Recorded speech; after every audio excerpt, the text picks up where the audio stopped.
लेकिन पुलिस ने गोलियां खा ली हैं, मैदान नहीं छोड़ा। ये है मेरे लाहौर की पुलिस। इन डाकुओं को घर मिला ना, वो मिला है एक लड़की है इकरा, वो उसके खामन से कोई लड़ाई हुई थी, एक बच्चा उसके साथ था, वो लेके आई। इन्होंने किसी प्रॉपर्टी डीलर के थ्रू वहां पे घर शर ले लिया किराए पे। इन बेचारों ने ना अपनी जान कुर्बान कर दी थी। जिस कांस्टेबल ने सीने पे गोली खाई है ना, उसने प्री प्लान्ड नहीं खाई कि मेरे सीने पे लग जाएगी तो मैं बच जाऊंगा, उसने जान दे दी थी। जो मनशियात बेचता है वो भी नहीं बेच सकता अगर इलाके के लोग उसका साथ ना दें। ये बाकी खवातीन के लिए भी लम्हा फिक्री है जो राह चलती इस तरह के 2 नंबर लोगों से दोस्तियां कर लेती है ना। देखो अब तुम्हारी भी जिंदगी बर्बाद हो गई, तुम वापस जाने के काबिल भी नहीं रही ये लड़की। इन डाकुओं ने गुजरावाला में 3 करोड़ की डकैती की थी। अगर प्रॉपर्टी डीलर ने दर्ज नहीं कराया, इस तरह का वाकया हुआ है, तो थोड़ा बहुत इनको रगड़ा मिलना चाहिए ताकि आइंदा से लोग मुहतात रहें। अस्सलाम वालेकुम नाज़रीन, डिजिटल बॉक्स के साथ मैं मूसा भट्ट। नाज़रीन, ग्रीन टाउन के इलाके में डाकुओं और पुलिस का मुकाबला होता है जिसके नतीजे में 4 डाकू हलाक और 3 फरार होते हैं। वो डाकू कौन थे, कहाँ से आए थे, लाहौर में उनको रिहाइश कैसे मिली, उस पुलिस मुकाबले में ग्रीन टाउन के SHO मियां खुर्रम शहजाद साहब और एक कांस्टेबल मोहम्मद आसिफ जो कि शदीद ज़ख्मी होते हैं। अब ये जो पुलिस मुकाबला हुआ, उस पुलिस मुकाबले में जो नुकसान था पंजाब पुलिस का, और ये जो डाकू मारे गए, ये डाकू कौन थे, इस सब के बारे में बहुत से सवालात के जवाब देने के लिए हमारे साथ इस टाइम मौजूद है सीनियर एनालिस्ट सैयद फुरकान शाह साहब। इनसे हम जानेंगे कि सारा माजरा है क्या। अस्सलाम वालेकुम शाह जी। जी वालेकुम सलाम। शाह जी कैसे हैं आप? अल्लाह का एहसान, अल्लाह का। शाह जी, ये ग्रीन टाउन का पुलिस मुकाबला देख लिया आपने, सुन भी लिया, बड़ी इसने माशाल्लाह पुलिस की बड़ी बड़ी कामयाबी थी ये, क्या कहेंगे आप इस बारे में? मैं खुश हूँ, खुश इस बात से हूँ कि किसी पुलिस वाले का जानी नुकसान नहीं हुआ। ये मेरे लिए बड़ी खुशी की बात है, मेरे अल्लाह ने ख़ास करम किया। देखिए ना, लॉ इन्फोर्समेंट एजेंसीज़ हमारे लिए कर रही हैं ना सारा कुछ, लेकिन जो इन डाकुओं को घर मिला ना, वो मिला है एक लड़की है इकरा, वो उसके खामन से कोई लड़ाई हुई थी, एक बच्चा उसके साथ था, वो लेके आई। इन्होंने किसी प्रॉपर्टी डीलर के थ्रू वहाँ पे घर शर ले लिया किराए पे।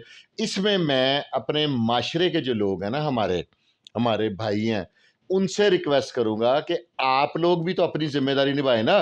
पुलिस तो कहीं न कहीं अगर उसमें ख़ामियाँ हैं या कोई बात है तो एक अरसे बाद कोई ना कोई ऐसा काम कर देती है कि सारी कौम मजबूर हो जाती है पुलिस के हक़ में तालियाँ बजाने के लिए। ठीक है? ये दायरा, इसमें बड़े-बड़े ज़बरदस्त लोग हैं, और ये तमाम पुलिस एहलकार जिन्होंने थाने ग्रीन टाउन वाले ख़ास तौर पे जिन्होंने इस घर पे रेड की है, उनको खराजे तहसीन पेश करता हूँ। और मैं अफसरान से रिक्वेस्ट करता हूँ कि इन बेचारों ने ना अपनी जान कुर्बान कर दी थी फ़र्ज़ की राह में, वो अल्लाह तबारक व तआला ने इनकी ज़िंदगी बचाई है, तो इनको गाज़ी पैकेज से बड़ा पैकेज दिया जाए। ये इसके डिज़र्विंग हैं, ये मुस्तहिक हैं, क्योंकि जिस कांस्टेबल ने सीने पे गोली खाई है ना, उसने इस प्री प्लान्ड नहीं खाई कि मेरे सीने पे लग जाएगी तो मैं बच जाऊंगा, उसने जान दे दी थी। अल्लाह ने उसकी ज़िंदगी लिखी हुई थी। जिस SHO के बाजू पे लगी है ना, थोड़ी सिदर होती तो उसकी भी जान चली गई थी। ठीक है, इन्होंने बड़ी कुर्बानी की दी है, इनको गाजी पैकेज से बड़ा पैकेज दिया जाए। और मैं मेरे लिए, पहले तो पुलिस के लिए हम लोग सवालिया निशान बनाते हैं ना, इर्द गिर्द के रहने वालों के लिए एक सवालिया निशान है, वहाँ के दुकानदारों के लिए, वहाँ के पड़ोसियों के लिए। इतना खौफनाक आछी असला ये लोग वहाँ पर मुंतकिल करते रहे, वारदातें करके आते रहे। इलाके में कोई इतनी अकल का मालिक नहीं था जिसको ये मशकूक हरकत व सकनात नजर आई। ठीक है, अब भी तमाम लोगों से मैं इल्तमास है, मेरी हम्बल रिक्वेस्ट है कि आप लोग अपने इर्द गिर्द नज़र रखें। और यार, पुलिस की ड्यूटी तो है, वो तो मरते आ रहे हैं हमारी खातर, ओए अपनी भी तो ड्यूटी दें। आपको भी तो पता होना चाहिए कि हम लोगों ने कैसे अपने माशरे को इस तरह के नासूरों से बचाना है, अपने लोगों को महफूज रखना है क्रिमिनल से, दहशतगर्दों से और हर बुरे लोगों से। जो मनशियात बेचता है वो भी नहीं बेच सकता अगर इलाके के लोग उसका साथ ना दें। साथ देने से मुराद ये नहीं है कि आप लोग उससे हिस्सा लेते हैं, साथ देने से मुराद है आप लोग उसको बारे में किसी को इन्फॉर्म नहीं करते। और IG साहब से मैं रिक्वेस्ट करूंगा, कुछ इस तरह का सिस्टम बनाएं कि अगर कोई किसी के बारे में इतला देना, कोई ऐसा सिस्टम बनाए कि लोगों का और पुलिस का लोगों के दिलों से डर निकालें, अपना एक अच्छा रवैया बनाएं। 15 के अलावा एक ऐसी हेल्पलाइन दें जिस पे आप कॉन्फिडेंशियल इंफॉर्मेशन दे सकें कि फलां घर में है, और ये नहीं कि कोई आपको इंफॉर्मेशन दे तो आप उस घर के दरवाजे तोड़वा दें। अपना इंटेलिजेंस विंग को एक्टिव करें, उस घर की रैकी करें, करके आप वेरीफाई करें। ये एक मेरी रिक्वेस्ट है। और ये जो इकरा है, खतून है, ये बाकी खवातीन के लिए भी लम्हा फिक्री है जो राह चलती इस तरह के 2 नंबर लोगों से दोस्तियां कर लेती हैं ना। देखो अब तुम्हारी भी ज़िंदगी बर्बाद हो गई, तुम वापस जाने के काबिल भी नहीं रही ये लड़की, इसके बच्चे की भी लाइफ तबाह हो गई, और ये अब जेलों का भी देखेगी अंदर से सारा माहौल। ये इसको चाहिए था कि इसे पता लग गया ये डाकू चोर हैं, मेरे माशरे का नुकसान कर रहे हैं, इसको चाहिए था कि इनके बारे में इतला दे देती। जुर्म को छिपाना भी तो जुर्म है ना। तो इस वजह से बाकी लोगों से मेरी एक हम्बल रिक्वेस्ट है कि अपनी जिम्मेदारी निभाएं और इस तरह के लोगों का कला कमा करने में लॉ इन्फोर्समेंट एजेंसीज का साथ दें। ये इंसल्ट नहीं होती, ये क्रिमिनल सोच है कि आप पुलिस को बताएंगे तो जी ਤੁਹਾਡੀ शान। ओए शान क्या है? माशरे को की गंदगी को सफाई करना, ये क्या आपकी इंसल्ट है? आपको तो अप्रिशिएट करूंगा मैं कि जो इस तरह के काम करते हैं लोग, जो इस तरह के गंदे लोगों का मुहासबा करते हैं, वो बड़े लोग हैं। शाह जी, इस पुलिस मुकाबले में पुलिस के साथ जो मुकाबला किया है उन्होंने, आगे से जो 4 घंटे जो फायरिंग का तबादला हुआ है, एक बड़े वो हैवी वेपन्स थे इनके पास। ये वेपन्स कहाँ से आए? कौन पहुँचा रहा है इनको? इनके आपको नहीं लगता कि चलें ये तो एक किस्सा ख़त्म हो गया कि वो 4 डाकू हलाक हो गए, 3 फरार हो गए। जो इनके बैकएंड पे हैं वो लोग कौन हैं? कहाँ से आ रहा है ये असला?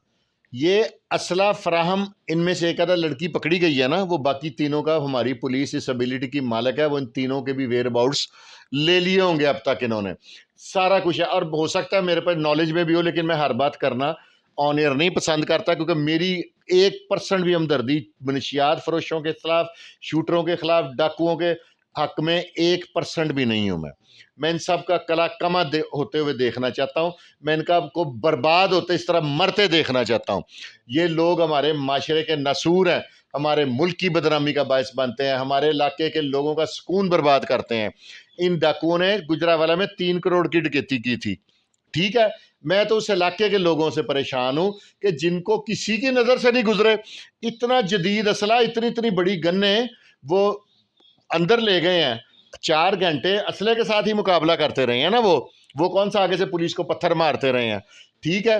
तो ये इलाके के लोगों के लिए भी लम्हा फिक्री है। और आइंदा के लिए अगर किसी इलाके में कोई नया घर ले और उसकी मशकूक सरगर्मियाँ हो, अगर आप कुछ नहीं कर सकते तो 15 पे कॉल करके एड्रेस पे ही इतला दे दे, जब तक आईजी साहब कोई नया इस तरह का नंबर इंट्रोड्यूस नहीं करवाते। शाह जी, हम लोग जिस टाइम पे किराए पे घर लेते हैं, इंदराज करवाना हमारे लिए ज़रूरी है मुतलका थाने में। सीआरओ इनका एक बहुत हैवी सीआरओ है, ये जो मुलजिम जो थे। तो क्या इंदराज हुआ ही नहीं था? कि हुआ था तो क्या इनको सीआरओ शो नहीं हुआ? क्या चक्कर है ये? इन लोगों ने एक आधा अपने साथ सादा, जिस तरह एक लड़की रखी हुई थी ना घर लेने, इस तरह के लिए घर लेने के लिए एक आधा बंदा और रखा होता है, अच्छा। ठीक है। तो ये तो इलाके वालों का काम है, मालिक मकान का काम है। इर्द गिर्द जैसे वो जो शूटर था, ये जो था जावेद भट्ट साहब वाला, वो तो फैमिली के साथ रह रहा था, उसका भी घर अंदराज नहीं है। नहीं तो आप वेरीफाई कर लें, मुतलका थाने में अंदराज नहीं, मालिक मकान, प्रॉपर्टी डीलर इस तरह की सुस्ती कर जाते हैं, और ये गलत बात है। इस पे थोड़ा सा इम्प्लीमेंट होना चाहिए, वेरिफिकेशन भी होनी चाहिए कि हर घर दर्ज है। और ना भी अगर कोई दर्ज करे, कोई नेग्लिजेंसी करता है, करे, अहले इलाका अपनी जिम्मेदारी पूरी करें। मैं देखता हूँ कैसे को क्रिमिनल को जब रहने की जगह नहीं मिलेगी, तो डॉलर रकम छुपाने की जगह नहीं मिलेगी, असला छुपाने की जगह नहीं मिलेगी, मैं देखूंगा कैसे दूसरे ज़िलों से आके लोग मेरे लाहौर का अमन तबाह करते हैं। शाह जी, पुलिस जो इन तक पहुंची, जो जिस तरह पुलिस को पता चला कि ये डकैत है, वो क्या राह थी? किस रास्ते से पुलिस पहुंची है इनके पास? पुलिस को कैसे पता चला कि ये डकैत यहाँ पे रहने? पुलिस को इतला तो मिली ना, क्योंकि वारदात करके भागे हैं तो इस एरिया में, इस घर में घुसे हैं, एक और क्राइम करके आ रहे थे कि अच्छा। ग्रीन टाउन के इलाके में। तो तब पुलिस ने इनका पीछा करती पहुंच गई। उन्हें क्या पता था कि आगे इतना संगीन असला है, लेकिन पुलिस ने गोलियां खा ली हैं, मैदान नहीं छोड़ा। ये है मेरे लाहौर की पुलिस, मैं अप्रिशिएट करता हूँ, मज़ा आया मुझे। और इसी तरह के ये सारे, ये नहीं ज़रूरी काम करने पे आए तो ऑपरेशन विंग भी ऐसे ऐसे तरीके काम कर देता है कि मज़ा आ जाता है। और मैं फिर आपकी वसातत से आईजी साहब से रिक्वेस्ट करूंगा कि गाजी पैकेज से बड़ा पैकेज इनका हक है, एसएचओ ग्रीन टाउन का भी और उस कांस्टेबल का भी और बाकी जिन्होंने इस मुकाबले में हिस्सा लिया। डिजर्विंग है वो लोग। शाह जी लास्ट में मुझे एक बात बताइएगा, जो उस प्रॉपर्टी का जो मालिक होगा, ठीक है, जो कि जिसको पता नहीं चला, जो कि जो उनकी एक्टिविटीज पे नजर नहीं रख सका, उसके खिलाफ कोई कार्रवाई होगी?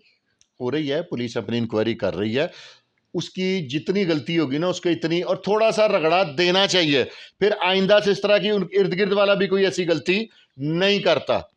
समझ गए?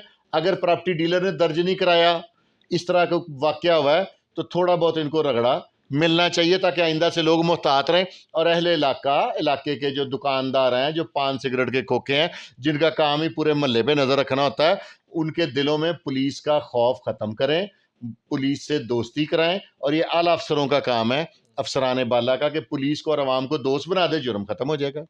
ऐसे ही है बेशक।